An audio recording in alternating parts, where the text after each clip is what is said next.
우리가 평생 차를 운전하고 다니지만 혹 큰 사고 없이 살아왔고 운전하고 다녔다라면 그것 또한 하나님의 은혜가 아닐 수 없고 기적이 아닐 수 없습니다.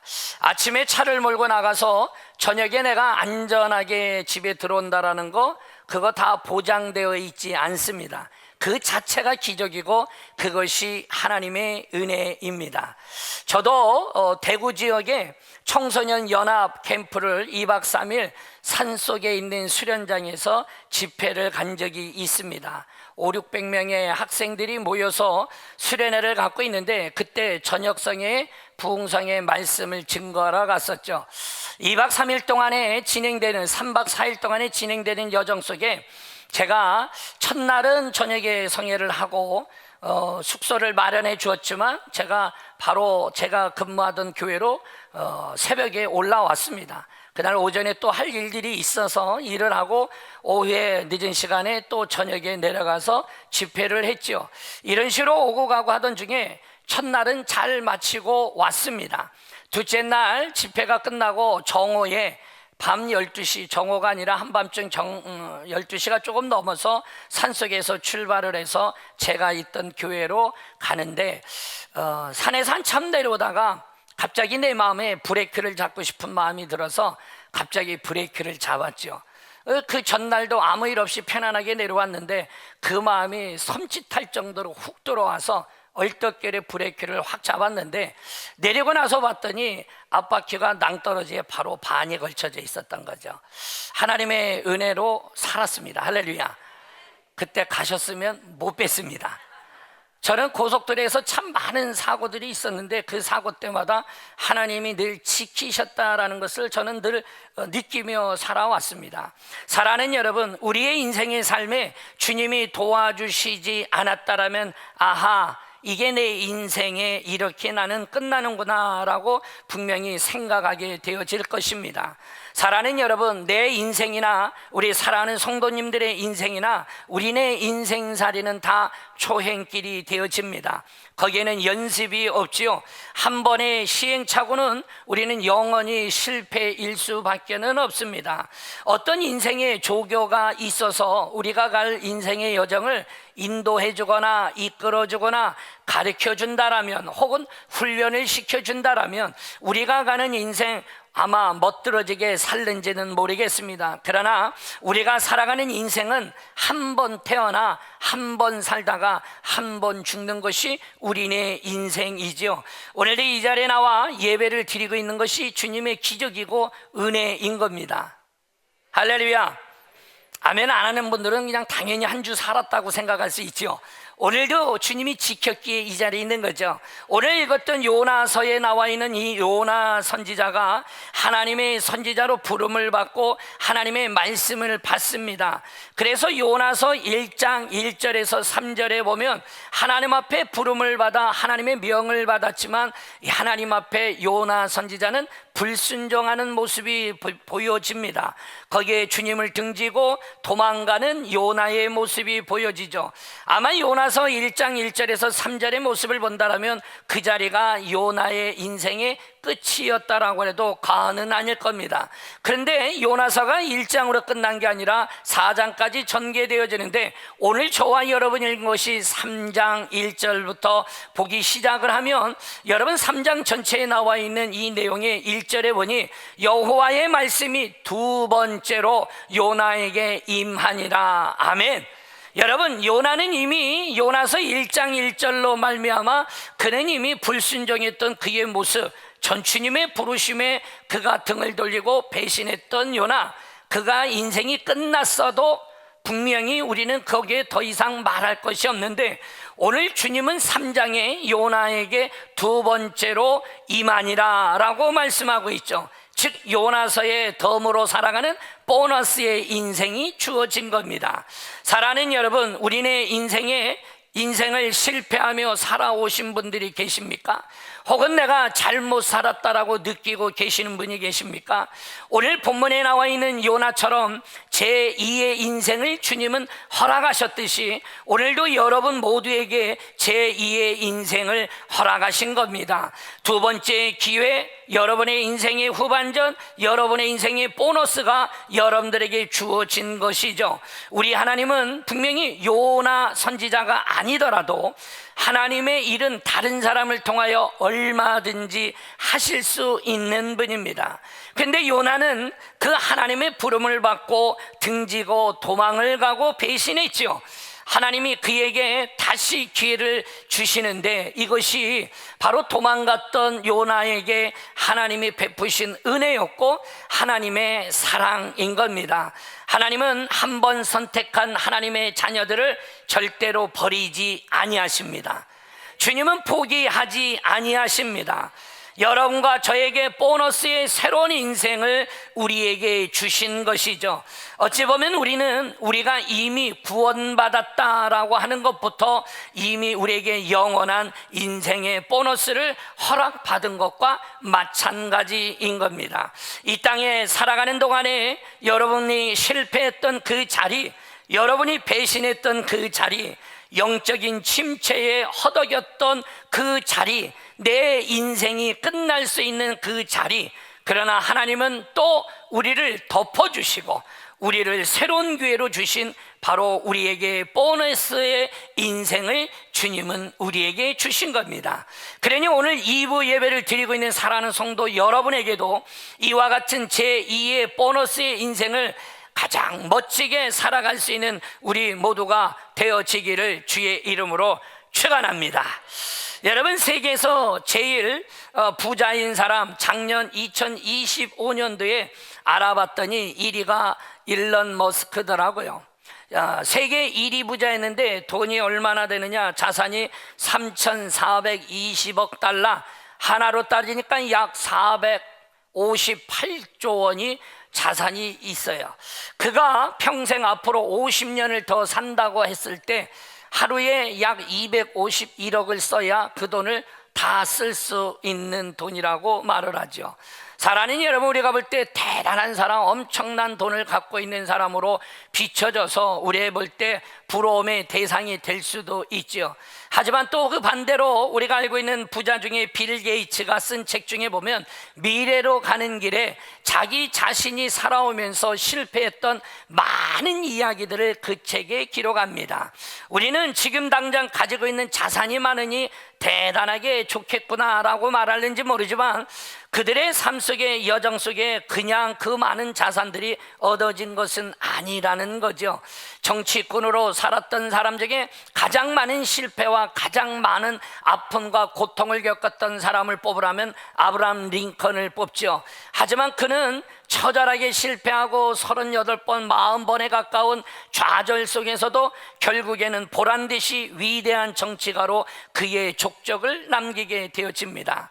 사랑하는 여러분, 인생의 삶 속에 수많은 실패를 경험하고 수많은 것들을 포기하며 살아갈 수 있지만 끝까지 그 자리에 우리가 승리자로 남기 위해서는 우리들의 인생의 삶 속에 저와 여러분이 그리스도인이라면, 하나님이 여러분에게 구원하시고 건져주신 하나님의 백성이 맞다라면 우리는 우리의 삶 속에 쓰러지거나 넘어지는 자가 아니라 저와 여러분의 인생이 하나님이 주신 이 기회에, 바로 기회가 있는 한 우리는 최선을 다하며 애를 쓰며 살아야 합니다. 할렐루야. 우리가 이 땅에 살아가다가 누구나가 실패할 수는 있지요. 실패 자체가 나쁜 것이 아닙니다. 실패해서 여러분, 우리가 돌아섰다 할지라도 다시 주님 앞으로 돌아서야 됩니다. 그리고 하나님이 우리에게 주신 보너스의 기회를 우리는 얻었다라면 이제는 성공의 길로 들어서야 된다라는 사실이죠.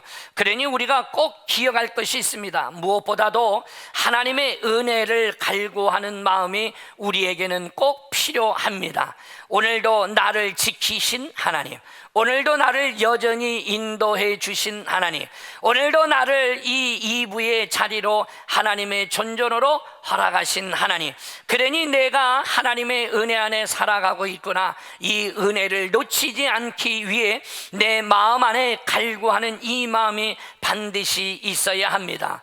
하나님이 다시 내게 기회를 주신다라면, 하나님이 내게 다시 새로운 보너스와 같은 인생을 허락해 주신다라면, 나는 왜 살 것이며, 나는 어떻게 살아갈 것이고, 나는 어떤 비전과 어떤 전략을 가지고 하나님이 주신 그 비전과 꿈을 이루며 살아갈 것인지를 내 인생에 대해 계획을 하고, 그 계획 속에 하나님께 아려드려서 하나님이 나를 쓸 수 있는 진정한 하나님의 자녀답게 살아가야죠. 그것이 바로 오늘 우리에게 말씀하고 있는 보너스의 인생이 되어지는 겁니다.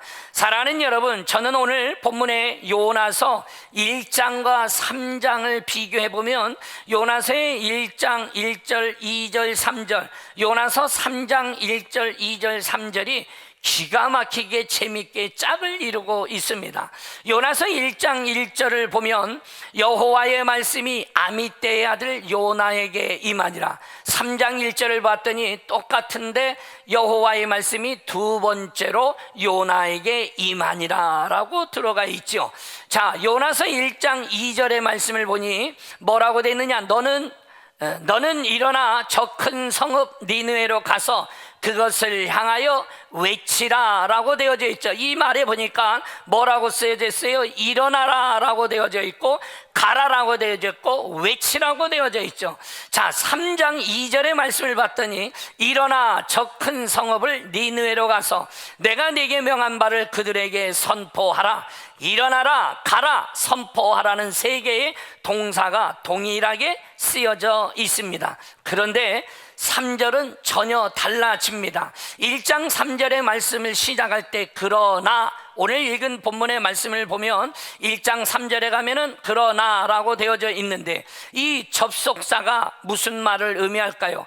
하나님의 말씀을 거역하는, 바로 그러나 불순종하는 요나의 모습이 등장합니다. 오늘 읽었던 우리가 3장 3절에는 그러므로라는 말이 빠져 있고 생략이 되어져 있어요. 원문에 보면 그러므로라는 단어가 들어있고, 예전에 봤던 한글 개역판에는 그러므로라는 단어가 들어가 있습니다. 사랑하는 여러분, 이 말이 무슨 말을 말하고 있느냐? 하나님의 말씀을 듣고 3장 3절에는 지금 다시 달려가는, 하나님의 말씀을 받고 순종하는 요나의 모습으로 보여지고 있는 거예요. 그러니 오늘 읽었던 3장 3절에 요나는 어떻게 하는 겁니까? 순종하고 외칩니다. 선포했습니다. 할렐루야. 요나서 1장에는 분명히 도망갔습니다. 배신했습니다. 등졌습니다. 3장에 똑같이 주님이 부르시는데 3장에서는 그가 순종하는 요나의 모습을 보게 되어지죠. 오늘 읽었던 3장의 내용을 보니까 40일이 지나면 이 니느웨 성이 멸망할 거라고 그가 선포하는데, 여러분, 40일 후에 이 나라가 멸망할 겁니다 라고 선포하는 이 선포는 간단한 선포가 아닙니다. 간단한 외침이 아니라는 거예요. 이 선포는 자기가 죽음을 무릅쓴 순종이에요. 여러분, 니느웨 성, 이 강대국의 수도가 바로 이 아수르의 나라의 수도가 니느웨입니다. 여러분, 이 니느웨라는 이 수도가 40일 만에 망한다라고 외치는 거예요. 아니, 이게 기쁜 소식입니까? 아니죠. 저주와 같은 거예요.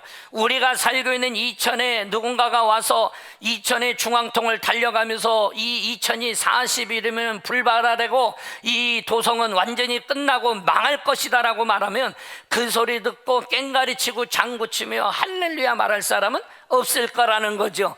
저주의 말인 거예요. 그 다시 말하면 즉각 체포되어서 사형에 처해질 수도 있고 옥에 갇혀서 많은 고초와 고문을 당할 수 있는 겁니다. 여러분, 그 사람은 지금 요나는 이 자국민도 아니지 않습니까? 더군다나 이 요나가 와서 외쳤다. 그런데 이렇게 외칠 수 있었던 건 이유가 뭘까요? 보너스를 얻었던 삶, 이제 덤으로 얻은 그의 인생의 삶 요나는 하나님의 말씀에 순종하며 그 말씀을 전하게 되는 겁니다. 사랑하는 여러분, 오늘 본문에 나와 있는 이 아수르의 수도 니느웨라는 이 도성에 대한 설명이 성경에 재미있게 표현들이 많이 나와져 있어요. 여러분, 오늘 우리가 보았던 요나서에는 니느웨를 뭐라고 표현했느냐? 저 큰 성읍 니느웨라는 말이 1장에도 나오고 3장에도 등장을 합니다. 3장에 와서는 저 큰 성읍에 대해서 구체적인 설명이 나옵니다. 자, 사흘 동안 걸어가야 통과되는 큰 도성임을 알 수 있죠. 하나님 앞에 사흘 동안 걸을 큰 성읍이더라 라는 말이 지금 이 3장 후반절에 있는데, 이 3장에 이 큰 도성이라고 말하는 도시에 대한 요나의 신학적인 설명이 이 안에 담겨져 있어요. 단지 지리적으로 이 니느웨가 큰 도시라는 의미만 있는 게 아니라는 거예요. 3장 3절에 말하고 있는데, 누구 앞에 큰 성읍이더라? 하나님 앞에 큰 성읍이더라 라고 오늘 본문에 표기가 되어져 있죠. 그런데 요나서의 1장 4절에 보면 뭐라고 쓰여져 있으냐? 다 같이 읽어볼까요? 시작. 아멘, 할렐루야. 여호와께서 큰 바람을 바다 위에 내리셨다라고 말하죠. 이 말이 뭡니까? 파도가 거대하게 몰아칠 때, 풍랑이 휘몰아칠 때 이것을 요나는 사탄의 공격이라고 말하지 않았어요. 이것이 뭐라고 말하고 있습니까? 바로 이렇게 표현하고 있는 게 여호와께서 큰 바람을 바다 위에 내렸다라고 이야기하고 있죠. 즉 요나는 이 파도는 사탄이 준 게 아니라 주님이 주신 파도라고 해석을 한 거예요. 즉 우리가 당하는 고난이나 고통이나 슬픔이나 안타까움이나 아픔이나 이 모든 것들이 주님이 일으키신, 주님이 나를 부르시는 그 주님이 나를 사랑해서 부어주시는 그 파도라고 설명하고 있는 겁니다. 아니, 왜 요나는 이렇게 표현했을까요? 원수의 나라, 그리고 원수의 도성 아닙니까? 그래서 이 원수의 나라, 원수의 도성이 회개하고 돌아서는 것 자체가 싫었기 때문에 그가 다시스로 도망갔던 그가 1장 4절 표현은 하나님께서 이 파도를 주었다라고 왜 표현했느냐라는 거죠. 왜 자기의 행동과는 다르게 말은 달랐느냐라는 거예요. 여러분, 오늘 여기서 말해주는 신학적인 표현이 있는데, 왜 컸더냐 이거예요. 왜 그 도시, 그 성읍을 보는 이 모습이 왜 컸느냐라고 말하고 있느냐? 이것은 바로 하나님의 마음을 컸다라고 가르쳐 주고 있는 겁니다. 그 도시, 그 성읍을 바라보는 하나님의 마음이 컸다라는 거예요. 즉 하나님의 마음이 그 도성의 백성들을 바라보는 하나님의 마음이 컴패션이라는 거예요. 불쌍히 여기셨다라는 거죠. 하나님의 마음이 너무나도 아팠다라는 거예요. 가로질러 가더라도 사흘 길을 걸어야 되는 큰 도성이기는 하지만, 여러분, 이 요나는 썰렁썰렁 대충 그는 순종하며 그는 그 선포를 하고 다닙니다. 하루 길을 다녔던 그가 어찌 3일 길을 다닐 거 곳곳을 찾아다니며 외쳤을까요? 아니라는 거예요. 3일 길을 다녀야 될 그 길을 요나는 대충 썰렁썰렁하게 그냥 하나님이 명하니 그 말씀을 따라 일단 순종하는 요나의 모습. 그러니 요나가 3일 길을 하루 길을 다니며 선포했다, 대충 다녔다라는 표현이 그 안에 있는 거죠. 어찌 보면 그의 순종은 알량한 순종인 거예요. 여러분, 그런데 놀랍지 않습니까? 이 알량하고 볼품없을 것 같고 대충 했던 순종인데도 불구하고 하나님의 역사가 위대하게 그 도성 가운데 일어납니다. 하나님의 말씀을 받고 위대한 순종을 했더니 어마어마한 기적의 역사가 일어나게 되는데, 바로 그 도성의 큰 열매를 보게 되어집니다. 사랑하는 여러분, 하루길의 순종이 당대의 최고의 나라 그리고 최고의 도성이 하나님 앞에 돌아서게 되지는 회개의 역사가 일어나게 됩니다. 할렐루야!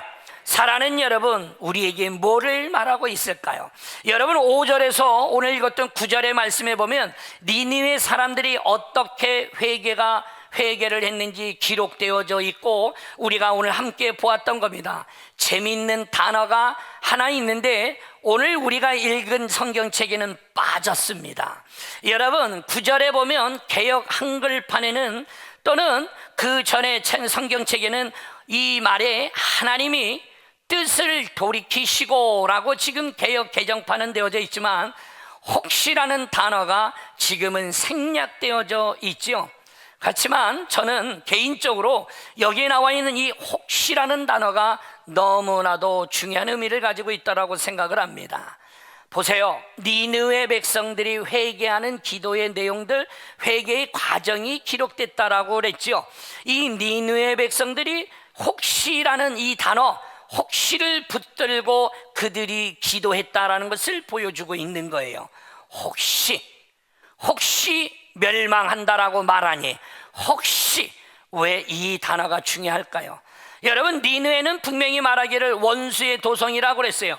하나님을 믿는 나라가 아닙니다. 즉 다시 말하면 이들은 뭐예요? 성경을 몰랐어요. 이들은 신학적인 지식이 없었습니다. 하나님에 대한 이해가 부족했던 백성들이에요. 그들은 기도가 무엇인지 잘 몰랐습니다. 그러니 그들이 말하고 있는 거죠. 하지만 우리가 그동안에 너무 잘못했습니다.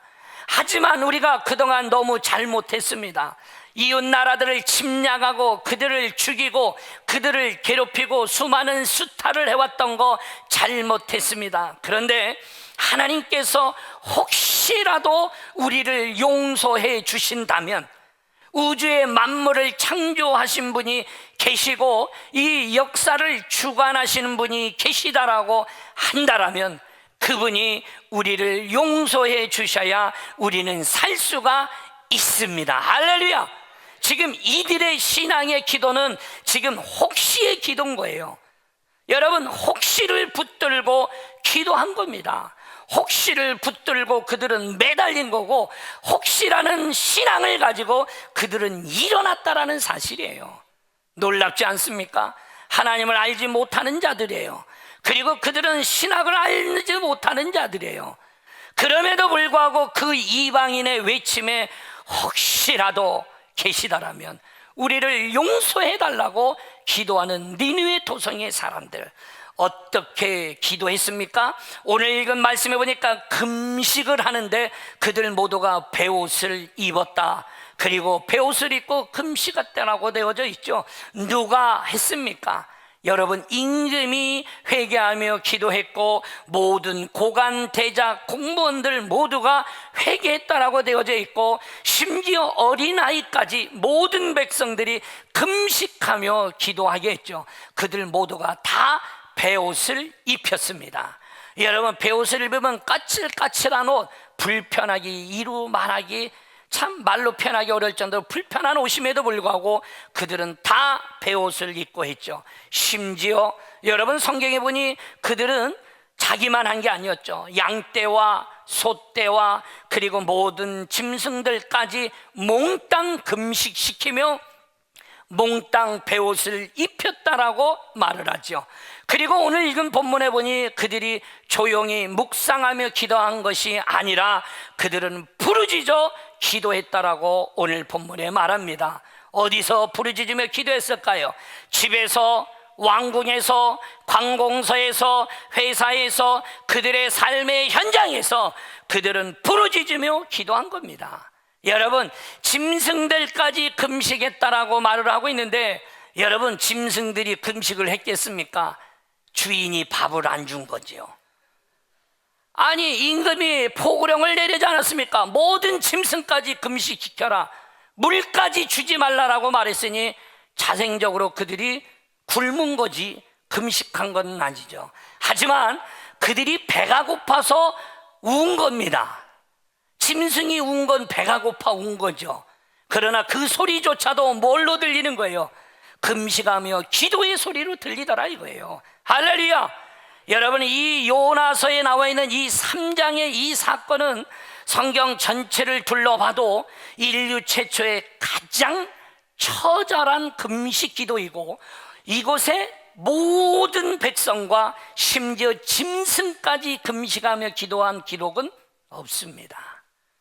엄청난 사건이 이 자리에 일어난 거예요. 니느웨는 멸망해야 될 도성, 원수의 나라, 그럼에도 불구하고 그 도성에 일어나지 말아야 할 일이 일어난 겁니다. 여러분, 이 말은 우리에게 뭘 말하고 있을까요? 우리가 악해서 망하는 게 아니라는 거예요. 여러분과 제가 죄가 많아서 망하는 게 아니라는 겁니다. 여러분과 제가 회개가 뭔지를 몰라서 우리가 알량한 회개를 하기 때문에 망하는 거다 이거예요. 할렐루야. 하나님의 이 놀라우신 용서의 폭이 얼마나 큰지를 오늘 우리들에게 말하고 있는 겁니다. 목사님, 저는 회개기도 했습니다. 목사님, 저도 회개기도 했습니다. 어찌 보면 우리는 회개기도 했다라고 말을 하는데, 우리는 잘 보면 알량한 회개기도 한 겁니다. 여전히 나는 똑같은 죄를 번복해서 지고 있고, 여전히 내 삶에 변화가 없는 회개의 기도를 했다라는 것은 아무 나에겐 유익이 되지 않는 겁니다. 사랑하는 여러분, 니느웨는 악독한 나라였어요. 역사의 기록에 보면 가장 악한 나라, 악한 민족을 뽑으라고 할 때 여러 나라 중에 아수르라는 나라를 뽑습니다. 오늘 요나서 3장 9절과 10절의 말씀을 읽어보겠습니다. 9절을 다 같이 읽겠습니다. 시작.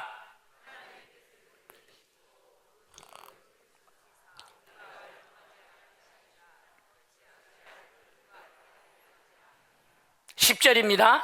하나님이 그들이 행한 것, 곧 그 악한 길에서 돌이켜 떠난 것을 보시고 하나님이 뜻을 돌이키사 그들에게 내리라고 말씀하신 재앙을 내리지 아니하시니라. 할렐루야. 여러분, 9절에서 10절에 보면 여러분, 돌이키다라는 단어가 3번이나 반복적으로 등장합니다. 회개하면 하나님이 돌이키시겠다라는 겁니다. 니느웨 성이 회개하는 모습을 보고 그들이 돌아오는 모습을 하나님이 보셨다라는 겁니다. 10절에 보니까 하나님이 뜻을 돌이키시고 그 나라의 그 도성의 재앙을 내리지 않으셨다라고, 돌이켰다라고 성경은 분명히 기록하고 있습니다. 여러분, 하나님은 전지전능하신 하나님입니다.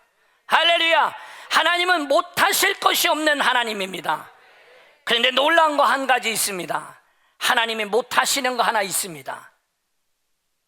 못하시는 거 하나 있습니다. 회개하는 자는 절대로 주님은 치지 않습니다.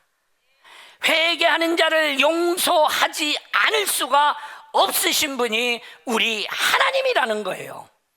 여러분, 주님께서 우리에게 용서에 관해서 가르칠 때 이미 주님은 70번씩 7번이라도 용서하라고 이야기했습니다.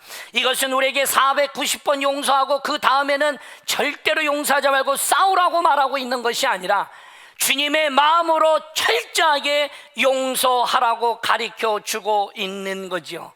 그런데 저와 여러분은 그 주님으로부터 지금 이와 같은 용서를 받은 자들입니다.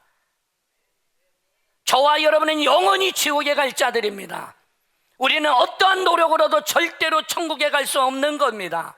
우리의 어떠한 선한 행위로도 하나님의 나라 갈 수 없는 겁니다.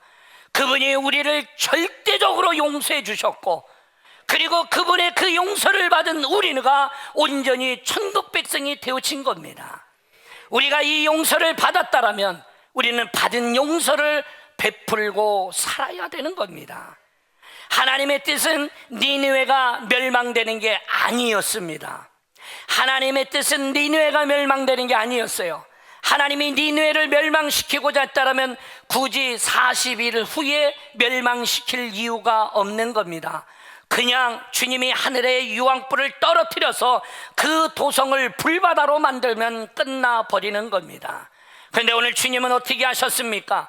요나에게 두 번째 기회를 주시고 그에게 용서하라고, 그에게 가 선포하라고 지금 요나를 보내신 겁니다.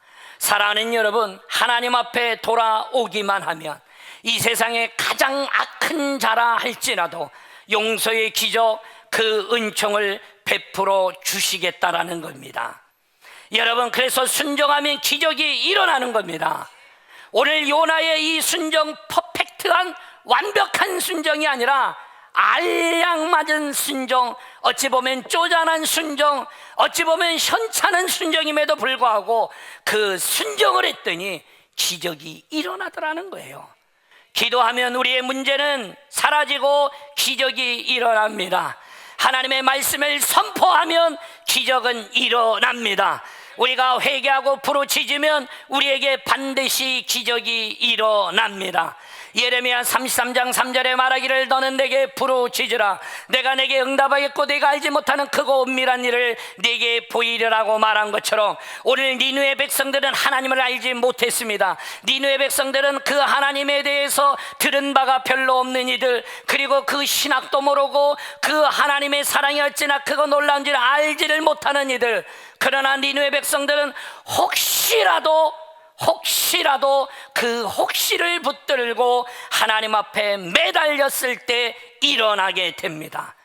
신학적인 지식이 없었고 성경은 알지 못했고 하나님이 누군지는 몰랐어도 그들은 혹시 붙들고 기도함으로 하나님의 용서의 기적을 얻었습니다.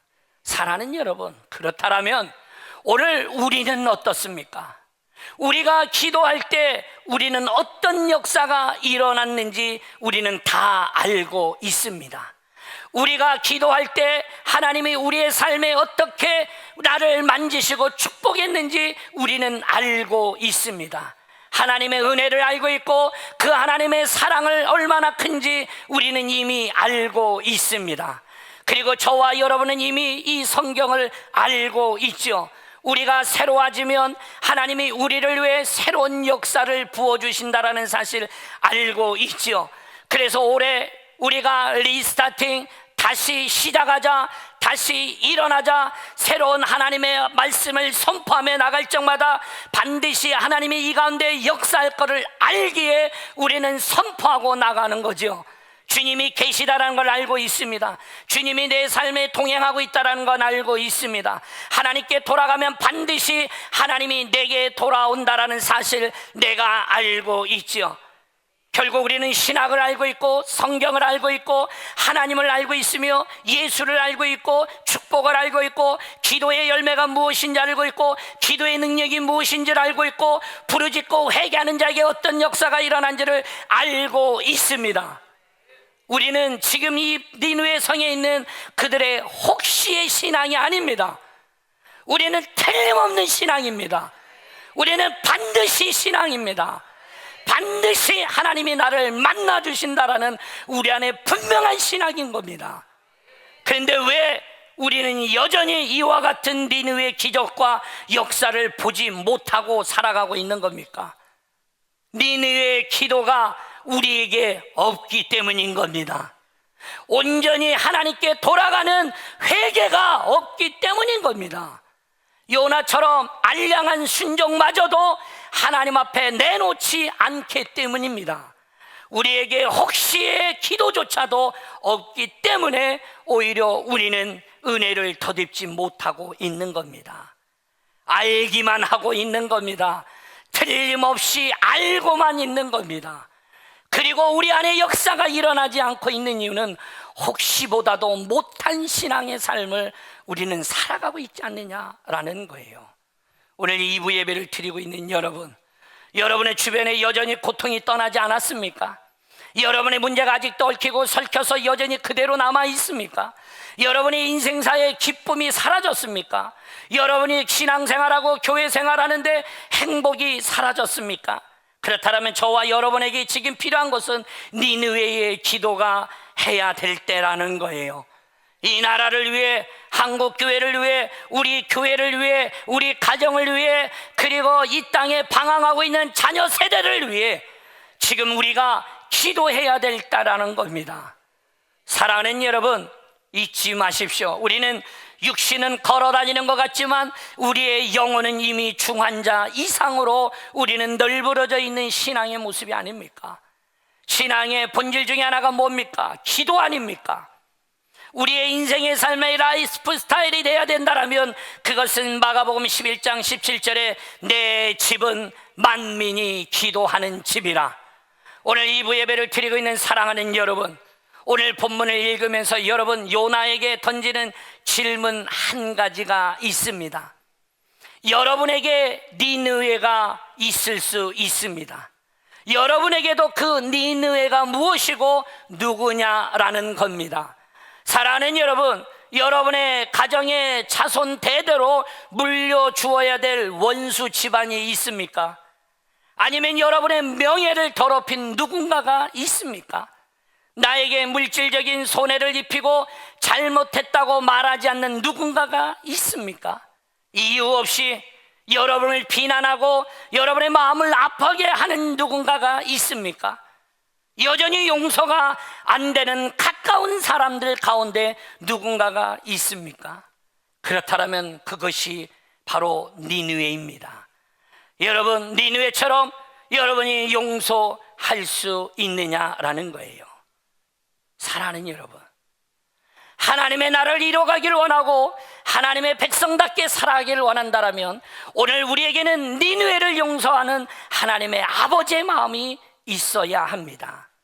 내가 용서했다고 선언한다면 내가 제대로 용서가 된 건지 안 된 건지 확인해 볼 수 있습니다. 어느 날 정말 원수 같은 인간이 풍문에 들으니 암이 걸렸다고 합니다. 어렵사리 시작한 사업이 쫄딱 망했다라는 소문이 들려옵니다. 그 자녀들의 앞길이 다 막히고 세상의 조롱거리가 되었다라는 소문을 듣게 됩니다. 이때 우리의 머릿속에 스쳐가는 것이 있죠. 쌤통. 안 지나갔다라면 천사겠죠.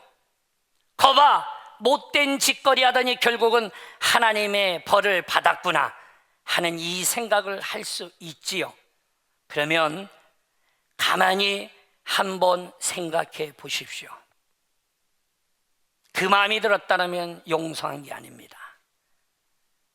내가 받은 용서를 생각한다면 여러분, 그가 안쓰러워야 됩니다. 측은해야 합니다. 안 됐다라는 표현이 나오는 게 하나님의 사랑이고 하나님의 사람입니다. 그를 축복하고 그를 사랑하는 마음을 가질 때 비로소 하나님의 사람이 되어지는 거예요. 여러분, 반대에 있을 수도 있습니다. 풍문을 들어보니 엄청난 대박이 터져 거부가 됐더라. 돈벼락이 쓸어 담을 정도로 쓸어 담았더라. 여러분, 그 사람이 성공했더라는 소리를 들으면 이쯤 되어지면 우리는 더 훨씬 어려워집니다. 하나님 앞에 원망하고 불평이 생길 수 있습니다. 하나님 정말 살아 계시는 겁니까?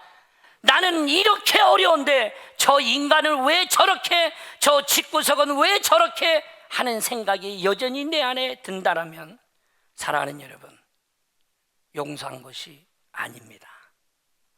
오늘 주님은 우리에게 말하고 있는 겁니다. 하나님에 대한 두려움과 경외심을 가지고 우리가 축복하는 마음이 생길 때 내 속에 니느웨가 사라지는 겁니다. 그때 참 기쁨을 누리고 그때 참 행복을 누리고 그때 참 하나님의 마음을 우리는 경험하게 되는 겁니다. 나는 주님 앞에 기도했다라고 말하지만 여전히 서로 잡아먹지 못해 싸우고 있고 여전히 내가 용서하지 못해 늘 눈을 부라리고 살아가고 있다라면 나는 내 안에 니느웨와 같은 이 도성을 용서하지 못하는 그 1장에 나와 있는 요나의 모습과 동일한 겁니다. 오늘 3장의 요나의 모습은 달라졌어요. 여러분, 저와 여러분이 바로 이와 같은 마음이 담겨질 때 치료됩니다. 그럴 때 언제나 긍정적인 생각으로 채워져야 된다는 사실을 기억하시기를 바랍니다. 결론적으로 우리는 기억하십시오. 하나님의 사람다워야 한다라는 거, 저와 여러분이 하나님의 사람다워야 한다라는 겁니다. 할렐루야. 언제나 결론은 성경적이어야 합니다. 언제나 결론은 복음적이어야 합니다. 언제나 여러분들이 하나님의 사람다워야 한다라는 거죠. 하나님께서 그를 용서하시고 니느웨를 용서하셨으니 내 마음, 내 생각을 돌이키겠습니다. 니느웨는 망해야 된다, 망해도 싸다, 반드시 망해야 된다. 그래서 도망갔던 요나가 결론은 그가 용서할 때 하나님의 사람이라는 것처럼 오늘 이 자리에 있는 사랑하는 여러분, 여전히 수근수근대고 여전히 자기 말하기를 좋아하고 여전히 남의 말을 비판하고 살아가고 있다면 여전히 하나님의 사람이 아닌 겁니다.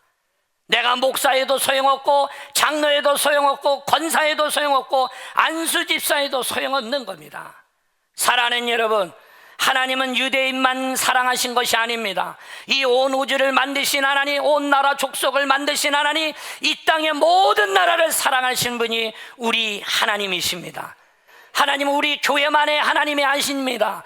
이 땅 지구촌의 크고 작은 모든 세상의 교회들, 조롱받는 교회, 어려운 교회, 힘든 교회, 대형 교회, 작은 교회, 모든 것 구분하지 않냐고 하나님이 세우신 교회, 주님이 주인이시고 주님이 사랑하는 교회인 겁니다.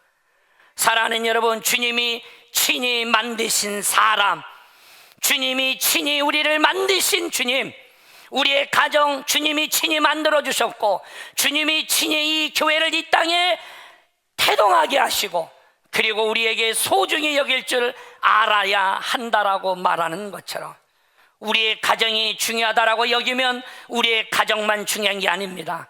모든 가정이 하나님의 가정인 겁니다. 내 자식만 소중한 게 아닙니다. 남의 가정의 자녀들 또한 축복받을 하나님의 자녀들이라는 사실을 잊지 마십시오. 오늘 예배를 드리고 있는 사랑하는 여러분, 복을 받으려면 그릇을 준비해야 합니다. 세상 말로 그런 말 있지 않습니까? 속 좁은 사람 밴댕이 콧구멍과 같고 새 가슴 같다라고. 사랑하는 여러분, 믿음의 사람은 마음을 넓혀야 합니다. 하나님 아버지의 마음을 우리가 이해해야 하는 겁니다. 배우려고 애를 써야 하는 겁니다. 주님 앞에 설 때까지 우리는 이 마음을 구하며 살아가야 하는 겁니다. 할렐루야. 사랑하는 여러분, 그러기에 나 모든 믿음의 백성들, 이 땅의 모든 사람들 중에 내가 그들보다 더 잘난 것이 있는 게 아닌 겁니다. 그들이 다 나보다 나은 자들인 겁니다. 사랑하는 여러분, 우리나라 영화 중에 밀양이라는 영화가 있었습니다. 전도연 씨가 신혜라는 이름의 주인공으로 등장하지요. 생명처럼 소중히 여기는 외아들이 있었습니다. 서울에서 자그마한 도시 밀양으로 이사를 갑니다. 그리고 그 아들이 웅변학원에 다니게 되어지고 참으로 똑똑했습니다. 그런데 그 웅변학원의 원장이 그 아들을 살해합니다. 하늘이 무너지고 땅이 꺼지는 충격이었어요. 이 여인에게 너무나도 깊은 상처로 견딜 수 없이 몸부림쳤습니다. 그러다가 이 여인이 신앙인을 만납니다. 그리고 교회를 만났습니다. 교회 생활을 하면서 가슴에 응어리졌던 이 마음이 치유된 듯 보였습니다. 그리고 어느 정도 회복이 된 듯 보여진 이 신혜라는 여주인공이 감옥에 면회를 하러 학원 원장을 찾아갑니다. 면회를 갔더니 오히려 뚜껑이 더 열린 겁니다. 치료되어졌을 것이라고 생각했던 그의 마음이 오히려 그 원장 때문에 마음이 더 깊어지고 가슴을 도려내기 시작을 하는 겁니다. 아니, 내가 용서하지 않았는데, 내가 당신을 용서한다라고 말하지 않았는데, 내가 용서한다라고 말하러 간 건데 그 작자는 이미 감옥에서 하나님을 만난 겁니다. 그리고 하나님이 자기를 용서했다라는 거예요. 그리고 그 얼굴이 천사처럼 빛나는 겁니다. 아니, 그의 얼굴은 정말 기뻐 보였어요. 정말 이 땅에 승리한 사람처럼 보였습니다. 그리고 그 주인공은 말하죠. 하나님을 향해 몸부림치며 외칩니다. 하나님, 당신이 도대체 누구입니까? 내가 용서하지 않은 사람을 당신이 왜 멋대로 용서하십니까? 내가 용서한 다음에 당신이 용서해야 하는 거 아닙니까? 하나님이 왜 그 인간을 용서하십니까? 내 자식이 죽었을 때보다 오히려 그 시내라는 여주인공은 더 처절히 몸부림칩니다. 사랑하는 여러분, 그 자그마한 밀양의 도시에 따스한 햇살이 비춰지죠. 그리고 지저분한 쓰레기통 안에도 하나님의 햇빛이 날아듭니다. 지렁이 한 마리가 꿈지럭거리지만 그 지렁이에게도 그 따뜻한 햇살은 비춰지더라는 거예요. 바람이 휙 불어가지만 쓰레기더미와 라면 봉지가 바람에 날려갑니다. 그러면서 그 영화는 문을 닫죠. 여러분, 무엇을 말하고 있는 겁니까? 여러분, 하나님의 그 햇빛은 신비하다라는 거예요. 여러분, 착한 사람 눈에만 비춰지는 게 아니라는 겁니다. 악한 자의 농토에도 비춰지고 그들의 채소에도 비춰지는 의로운 사람 머리에만 비춰지는 햇빛이 아니라 악한 사람 머리에도, 그들의 가정에도 그 햇빛은 비춰지더라는 거죠. 이게 하나님이 만든 세상인 겁니다. 용서 못할 자가 없는 겁니다. 잿빛 비둘기 위에만 비춰지는 게 아닙니다. 그 징그러운 지렁이 한 마리 위에도 따스한 햇빛이 비춰지는 거예요. 황금 덩어리와 같이 돈다발에만 비춰지는 것이 아니라 누군가 먹고 집어던진 쓰레기 봉지, 찢겨진 쓰레기 봉지, 라면 봉지 하나에도 하나님의 햇살은 비춰지는 겁니다. 오늘 이 세상에 예배당 위에만 하나님의 햇살이 비춰지는 게 아닙니다. 여러분, 이 세상의 쓰레기 더미에도 하나님의 햇살은 비춰지는 거예요. 우리가 이 사랑을 받지 않았다면 우리가 여기에 온전히 있을 수가 있겠습니까? 이 하나님의 사랑이 있었길래 오늘 우리가 하나님의 자녀가 된 겁니다. 이 사랑 받았다고 한다면 우리는 이 사랑을 전하며 살아가야 되지 않겠습니까? 그것이 진정한 용서이고 그것이 주님이 생각하고 있는 이 땅의 아름다운 하나님의 나라, 하나님의 백성이 아니겠습니까? 사랑하는 여러분, 주님 바라보십시오. 우리가 이 사랑을 덧입었다라면 우리가 주님 앞에서는 그 시간까지 우리네 인생은 보너스의 인생인 겁니다. 하나님께 돌아가면 우리는 다시 살아날 수 있습니다. 우리는 다시 살아날 수 있습니다. 그리고 그 하나님의 사랑을 나누며 살아갈 수 있는 저와 여러분의 보너스로 살아가는 인생의 이 남은 여생이 하나님의 은혜와 그 하나님의 동행이 함께 하기를 주 이름으로 축원합니다.